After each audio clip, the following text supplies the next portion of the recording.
stop is On the Radar Radio. Stand clear of the closing doors, please. Yeah.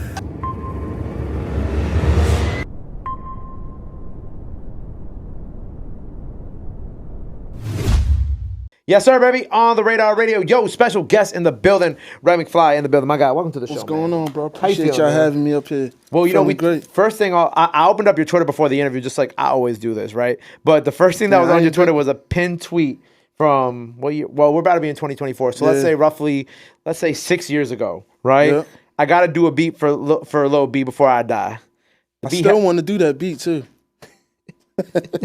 You said he retweeted it though. Yeah, he retweeted it. I ain't do it yet, but you know what I mean. I still got time to do it. But I definitely want to. I ain't really been on my Twitter too much lately. No, you haven't. I've been more on the Instagram. That's like where I get. Cause like that's where I get. That's where you get your shit off. Yeah. Cause I like going on Twitter because I like seeing like people like the real. Like, because I feel like Instagram is kind of like what you want people to see, and then Twitter's like the real you. Yeah. But you don't post a lot on Twitter. But that also might just be the real you. You don't post a lot. That is. But I be on. I still be on Facebook. So. Oh, you on the Wild Wild West? You know what it is? I be on Instagram because that's where like my real like fans and followers is at, and then the Facebook, that's like where the people that really know me and from where I'm from. Yeah. You know, I could engage with them a little bit. They don't really, you know, the Instagram is two different things for me. Right. And I do like two different kinds of posts on each. So, you know, if y'all can find me on Facebook at some point, you'll see what I'm talking about. Well, how you been lately, bro? I've been great. You know, I just dropped this album. Yep, Life is Crazy 2 out now. Go check that out. Yeah, make sure y'all get that on all platforms. You know, before we get to the album, because since we were talking about beats at the beginning, is there a particular favorite beat that you ever done? Yeah, there is. I think my favorite one is the Warehouse that I did for Benny the Butcher, OT the Real, and Fuego Bass. That is a good one. Yeah, that joint. You know, it's crazy. Like, it's a little. If I could tell you a little backstory about that record. Please, go ahead. So Benny he hit us, and me and my man Ted, a manager, and he was like, "Yo, y'all gotta come out to Buffalo." So we like, "All right, we're gonna come out there. We gonna work." And this was probably like a couple weeks before we was supposed to went, and I made that beat like the night before I went, and I was like, "Let me just get a couple more extra records done." So I did that joint. We get out there. We did that record at like 5 a.m. We was in there just vibing. It was a good vibe. We in there playing the record 1,000 times. I knew that record was gonna be fire when it came out. But that was, you know. That's a little story behind it. Yeah. Is that the craziest story you have behind the record? The craziest story? Yeah. That ain't the craziest story, but that's just Everybody laughing on the side. that ain't the crazy. I mean, you know, we went out there, we did like, I think I probably did like 8 records. Or we was out there for like 2-3 days. Oh, wow, so you really got busy out there. Yeah. Is there, I'm gonna flip it. Is there a favorite beat that you produced that never came out? That someone has an artist on it that never got to come out? Yeah. It's one I did for Kanye. Oh, and really? That joint hurt my soul, man. Like, I did a record for, actually, he got the beat from French. And then he did a record on it. It's called, they call it, I think it was called, like, See How These Niggas Is or something like that. Okay. It was supposed to get added on to All Day when that record came out. Oh, wow. So this is like around when they were talking about Cruel Summer 2 or whatever they're going to call it. Okay. Yeah, it was after the Yeezus album. Or Cool Winter, whatever. So that record had, what happened was Kanye was doing these little release party, like these listening, you know, he do these mysterious little parties. Yeah. He played the records, can't nobody bring no cameras in. And then he played the record and somebody recorded it on the low. They probably had their phone like this. So I'm listening one morning. I'm like, dang, that's my beat.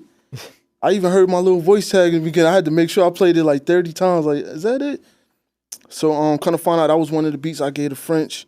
And he wound up doing it. Long story short, I went on like his fan forum, Kanye Twitter, and I talked about it a little bit. It was a rookie mistake that I should have never did.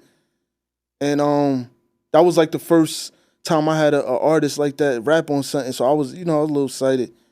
And he wound up scrapping that joint. Damn. Because of that?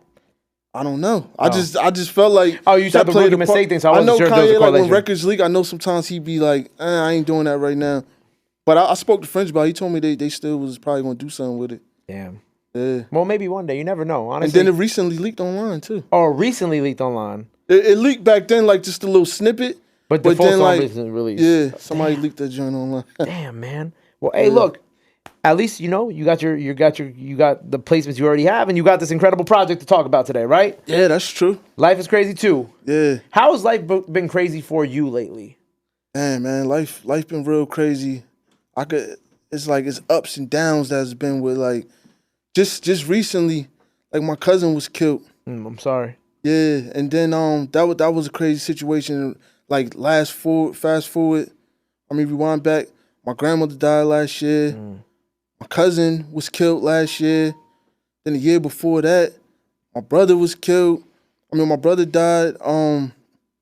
It was just all of the bad stuff, and that happened like in the middle of me buying the house, and then the whole producing for these artists that I always wanted to work with. It's all coming into fruition and all of that.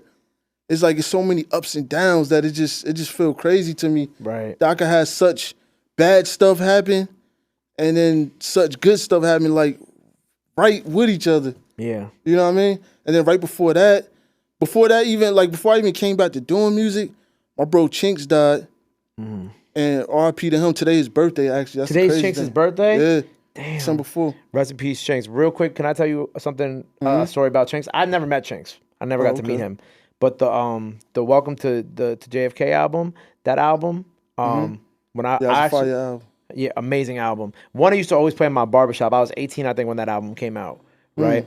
And two, that album, I think, right around the time that he passed, of course, rest in peace, I was in Italy, right? And that album was just, for some reason, the soundtrack to my whole trip in Italy. So that album holds such a deep and special place in my heart. When you hear that, it like you had those memories come with it. Exactly. It reminds me of my old bar. He don't cut no more like that, but it reminds me of that. Reminds me of being on that 8-hour plane ride and being nauseous as hell. But that album helped get me through those times. So rest in peace, Chinks, man. But as you were saying, sorry to interrupt. Yeah, but that, like when that happened, because he was kind of trying to help me out a little bit. He jumped on the record with me. We had some records that was going to come out that I produced.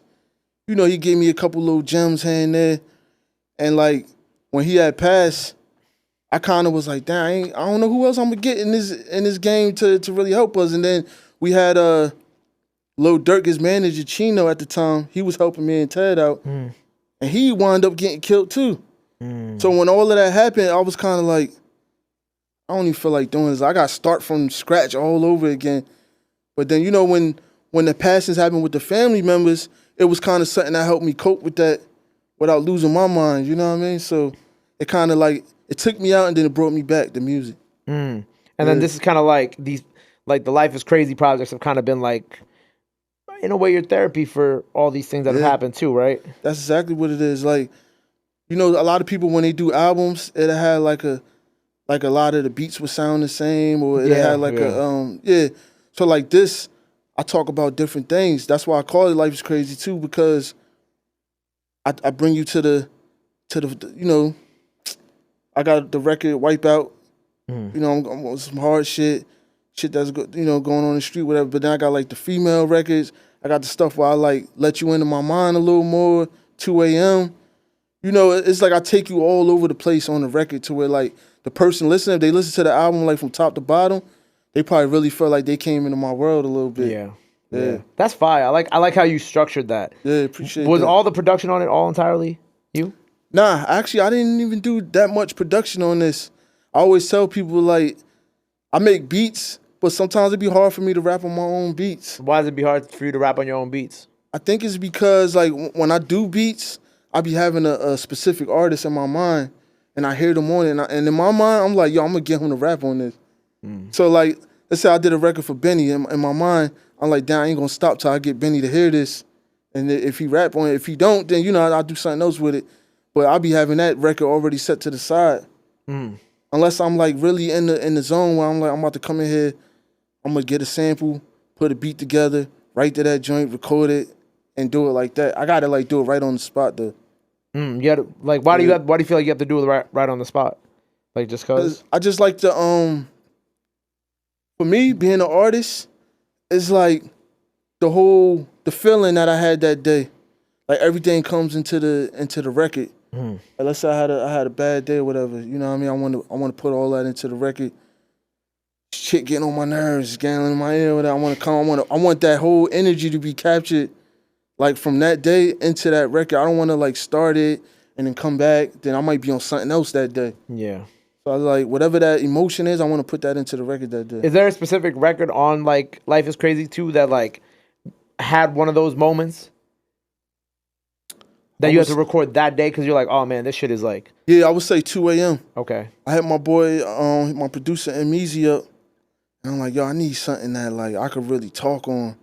I got some stuff I gotta get off my chest. He sent me the record. Like it was like 2 a.m. when he sent me the record. As soon as he sent me the joint, I really sat down. You know, I typed it in my phone, wrote it out, and then I laid it down right then and there. And I was like, nah, this is definitely going on the album. That's tough. I ain't gonna lie. Yeah. I closed the album off with it too. I like stories. I like stories like that because it shows like I've been using the word intent a lot in my interviews, but it shows like the actual intent behind the interviews and what like the story that you're trying to bring across with the project too. Because I feel like like listening to the project, like you could actually tell like like you said, there's some records for the women there, some street records, some more personal records. 2 a.m. is obviously one of those personal records, but you're able to kind of like see the picture that you're trying to paint of like trying to allow people to understand. Kind of like how I said on like your Twitter's a representation of you and how you're kind of like low key. You know what I'm saying? Through the music, everything that you just told me with all the losses that you had in your life and the other things that you deal with, like you're able to kind of like actually get a real true feeling of that if I had never spoke to you before. You know what I'm saying? Yeah. You're absolutely right with that too. Because it's like I feel like you're not a very like public person. You don't go out too much. You're a producer. You know what I'm saying? You're cooking. You're working. Yeah. So like I feel like people don't always be on get like a different frequency. A lot of producers that I met over the years. Yeah. Yeah. Like how do you feel like you're on a different frequency than some of the ones that you met? So I know like a lot of artists, it's always like I want to be on the camera. I want to be on the camera. I want to do this. But like me, I just be like, yo, I want the art to speak for me. But some people they be wanting to like be a public figure. And then the music is just something that they selling. Yeah. You know what I mean? But for me, like I take the art like way more serious than a lot of people do. Yeah. I think that's what the situation is. Yeah. I understand that because I feel like also now we in this time of social media, like not everybody's taking the art seriously. You know what I'm saying? Yeah, because we in the age where everybody just want to make something quick that just go viral, like on TikTok. I need that viral record. I need that something. All the records is like a minute, 30 seconds, 2 minutes long. The people got like a short attention span. People just want to do something that they could just make some quick flip money on. You know what I mean? A lot of the times, the artists that really try to make the music that resonate with the listener, it's like people kind of overlook that. And then it's like if your numbers don't match up with your first week sales, they're like, oh, that album was trash. They might not even listen to it. They're like, that album was trash. You only did 5K or whatever. You know what I mean? Yeah.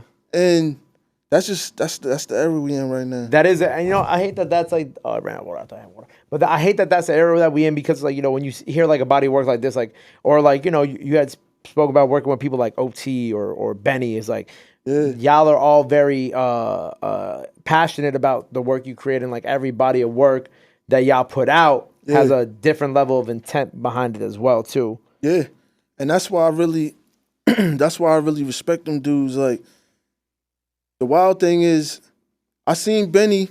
I became a fan of his music. When he started rapping and everything, and I had hit Ted up, and I was like, "Yo, I want to work with this artist, Benny the Butcher," and I wasn't even back to doing music yet. I was just, still trying to come back around. And I was like, damn, he made me want to rap again. Like when I was listening to his music. And I never even told Benny that, but like he made me want to rap again when I was listening to him because of the way how you just said, like they think the same way how I think about the art. Yeah. And then it's just wild that we happen to actually wind up working together. Yeah. When it comes to like after this, like are you gonna finish up Life is Crazy as a trilogy or? I want to do one more at least. But I feel like I want to keep it going because I like the whole concept between doing the projects and you got part 1, 2, 3, 4. Because I feel like the fans, they might not catch on yet for like part 1 and 2. But then when 3 or 4 come around, they might start, getting familiar with me, and then they want to go back and listen to 1 and 2. Right. And then they could kind of like see where my life went out like that. But I want to do these little EPs in between as well. So. I'm doing the Life is Crazy is like my theme. I want to drop like every year around like the October time, the fall I think that's like the perfect time for these projects to drop. Right. Well, right when it's getting cold out a little bit. Yeah. I think that's the right vibe. But like next year, I already plan on doing a couple EPs in between. Like I'm gonna do something with Rick Hyde producing for me and everything. Fire. Yeah. You know, Rick Hyde's son is a producer too, right? Yeah. I met him in the studio. That little kid got some talent. He's tough. He did the beat for the Benny the Butcher freestyle. It might, if it's out by the time y'all see this, it is. Okay, but okay. It's coming. Yeah. Yeah. Yeah. Kids incredibly talented. Yeah. Yeah. We was in the studio when me and Ted was in. Ted was like, "What you doing in here this late?" You're only like 14, right? Yeah, 14, yeah. Yeah. Yeah, he talented. Well, besides part 3, what else you have coming up? What else are you cooking up that the people gotta be on the lookout for before we have you rap today? Yeah, right now we trying to wrap up this little documentary that we got going on. We working on the hopefully Phil get this movie going, Life is Crazy movie. That's gonna give y'all a little more in depth of some of the things I'll be talking about on the albums. You know, we're gonna bring it in on the film so they go see it. And then producing for a bunch more artists next year. OT and Bass told me they got something fire about to drop on something I did that I produced. Fire. You know, I'm just possibility endless for me for next year. Oh yeah, I got a Max B record about to drop. Fire. Shout out to my bro Todd Black. We got this record Max B sent over. I think that's gonna be one of them ones right there. He sends it over? Yeah. You know Max had the studio in he has a studio in there? Yeah. I didn't know that. Yeah. That's how he been doing these records that you've been hearing, like with French. He was in the jail that had the studio. Working. Because I know some jails have studios, so his actually has okay, that's tough. Yeah. I think he got transferred, if I'm not mistaken. I think he got transferred over to one now that don't. But he sent me a record from when he did have one. Yeah. Yep. Free Max B. I'm gonna be working with them when he get out, you know what I mean? Shout out EMG. It's gonna be a Take Flight EMG thing going on, you know. Keep the wave going. Can't wait, man. Can't wait. Well, look, by the time the people see this freestyle now, so go run that up. Before we get up out of here, anything else you want to let the people know where they can follow you at, all that good stuff? Now's the time to do it. This camera on the right here. Yeah, make sure y'all follow me on Instagram at Red Mcfly. Make sure y'all get that Life is Crazy 2 album out now, all platforms. And if you did listen to Life is Crazy 2, go back to the first one, listen to that one, and listen to the second one again. We got a bunch of stuff on the way. Just keep in tune that Red McFly Instagram. There you go. Well, make sure you check out everything he has. Make sure you check out those projects. Go run up the freestyle. Go show him some love. Go show him some support. Love is free. Support is free. But try to renew that. Till next time, Red McFly on the radar. We out. Bow. My God. Much love.